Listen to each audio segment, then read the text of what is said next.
Hi guys, welcome back to Investor Prime. If you're new, make sure you subscribe and of course follow me on Insta at Investor Prime. Alright, let's get into today's video. Guys, welcome back to Investor Prime. Today I'll be going through the Tesla stock and the stock price and basically what's been going on with it, especially after the earnings report announcement happened on the 21st of October. You know, that was a highly anticipated earnings announcement. A lot of people are expecting the earnings announcement to be so good that the share price will just rise, continue to rise, you know, and even beat this absolute high of $500, roughly about $500, you know, and then continue climbing based on previous performance of Tesla. And, you know, once the earnings announcement came out, Tesla actually beat the predicted earnings. All right, so with Tesla beating the Q3 earnings announcement prediction, why is the share price dropping? You know, it's doing the opposite of what it should really be doing. So I'm going to go through on a technical note because I'm one of the investors that has been checking Tesla's stock price, you know, because I'm invested in it.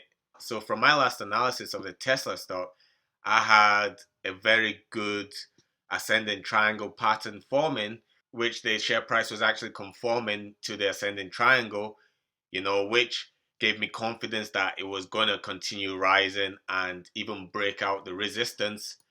Let me just draw the resistance. Break out the resistance of, break out the resistance of $500. But that wasn't the case.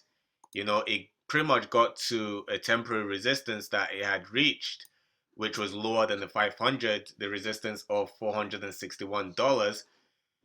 And then it just couldn't seem to get past that.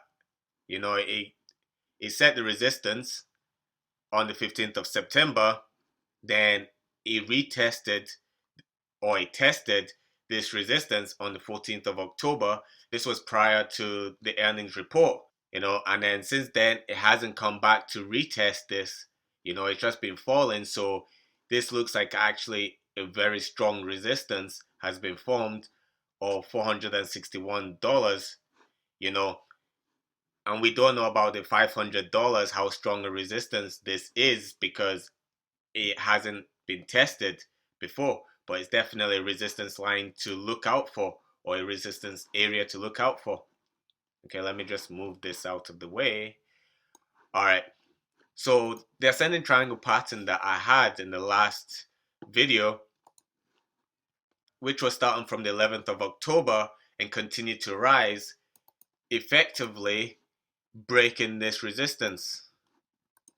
Okay, at this point, which looked like a good resistance, set on the 13th of July, although it came tested, it actually broke it, so and continued going. So this was seen as a breakout strategy, which in the nature, when a breakout strategy occurs, you could be confident that the price is going to continue to rise because when it breaks out to resistance, in theory, that resistance effectively becomes a support. So as this used to be a resistance, it broke out, which meant it actually became a support. When it continued rising and formed this resistance, when it came back down, tested it, the bears broke it, but that break didn't actually hold. It could be seen as a false break. So a lot of shorts that were trying to short the market at this point were panicking the minute the bulls took back control, as they saw that this actually held as a good support. And as you can see, it came and actually tested the support line and it's held true and continued to rise. With regards to the ascending triangle, which I spoke about in the previous video, in the analysis that I did, the price was respecting the trend line. All right. So the price rose from 11th of August all the way up to 500, came back down, bounced back up to 461, came back down, bounced back up, came back down. Okay. So it tested at this point, held true, came up, tested this resistance. This resistance held. Basically, what I was looking for was every time it reached this trend line, which is seen as a diagonal support. Okay. Every time it tested this, I wanted to see what would happen. So it came, tested it, the bulls took control. So this shows that it was holding as a support. Okay. But interesting enough, on the earnings announcement, it looked like this was going to hold as a support. Okay. So interesting enough, on the market open the day after the earnings announcement, because the earnings announcement happened after the market close of the 21st of October. Okay, so we wouldn't have seen the impact of this until the market opened the following day on the 22nd. Okay, so when the market opened, it actually gapped high, but the bears took control of that session.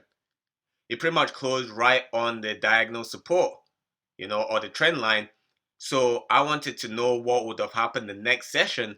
And to be honest, I was confident that the next session was going to be bullish and the price would have continued to rise. In the last video, I spoke about the alternative.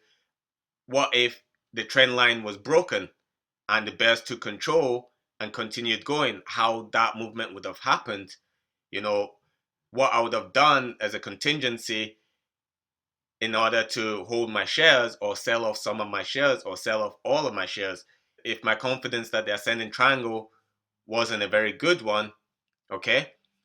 So I believe that the price was going to rise, the bulls were going to take charge and effectively break this resistance and continue rising to resistance 2, okay, at 500.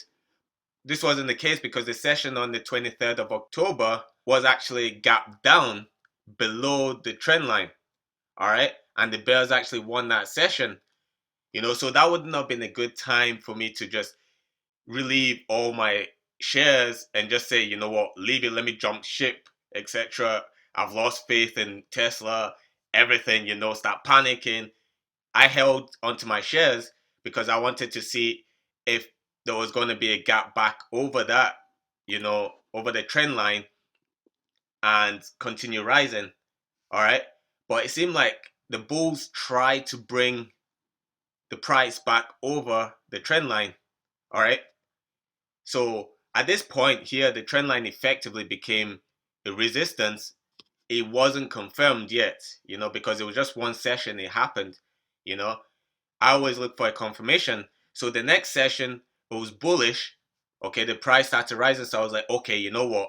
Let me wait and see if the bulls take it back over and effectively turn this back into a support line. All right, because at this point, it's technically a resistance.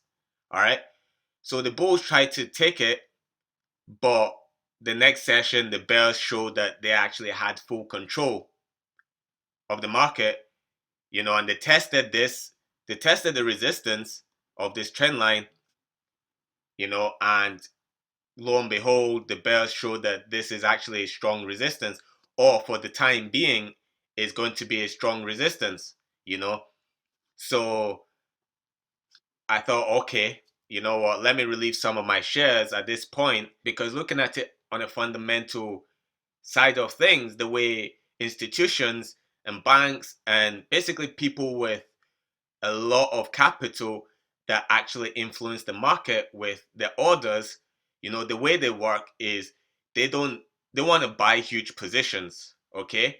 But they don't want to buy them instantly, you know, because it's all about, if you buy, you need a counterpart. So if you buy, you need a counterpart to your trade. So you need someone to sell you that, okay? So let's say you want to buy one share in Tesla. So the way that works, okay, if you have capital that you can only afford one share, or you only want to buy one share in Tesla, you've got so many people who'll be willing to sell you that one share in Tesla. Okay. Now, the other side of that spectrum, let's say you want to buy 100,000 shares in Tesla or 1,000,000 shares in Tesla, just speaking hypothetically. Let's say you've got capital worth billions, okay? You want to buy a huge amount. You're going to struggle to find somebody who can sell you 100,000 or 1,000,000 shares of Tesla, okay?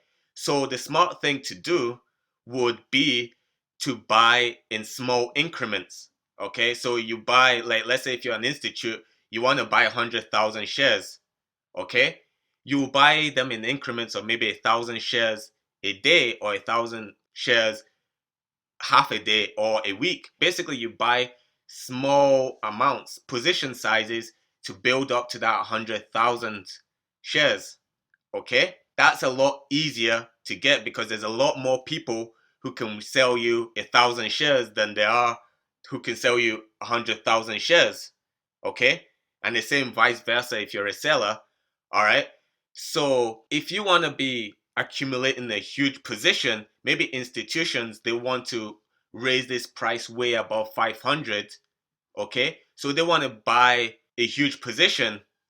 All right, but they have to do it incrementally. Okay, so what they're going to do is they're going to be buying at lower stages, but while everybody's panicking that, oh my god, Tesla has lost its steam, Tesla is going to plummet, Tesla is going to crash, it's going to go to zero, everyone's panicking because they're so used to this rally from basically all the way they're rising from like what, $40 a share all the way up. They're used to that huge move, you know. So they're panicking now because the share price is falling. Maybe people have bought a lot of shares and maybe put their mortgages to buy a lot of shares, you know, in Tesla because they believe they're gonna get so rich. But now they're panicking because they're seeing reds in their account. You know, they're seeing minuses, they're panicking. This will be a good time for institutions to be buying because look, they might buy here at 416, buy at 49, 39, continue buying as the price is falling, so that the minute they finish buying that huge positions, there's a lot of demand in the market to raise the price above 500 and continue rising, you know. So they bought low and they'll be selling high, or they'll just hold on to it until the next peak. Okay, so that's how institutions work. All right, guys, because of the level of information and the amount of information involved in this analysis of the Tesla stock, this will be a two-part video. So that's the end for part one. So part two will be going more in depth as to why the stock price has been falling, especially after the earnings announcement. So if you enjoyed that video, make sure to smash that like button, and of course comment and subscribe. If you're new, make sure you subscribe and hit that notification bell so you don't miss any further uploads, especially with part two of this video. And for all those who are new and recently subscribed, a big thank you for that. And I hope you continue to find this information valuable. I'll see you in the next video.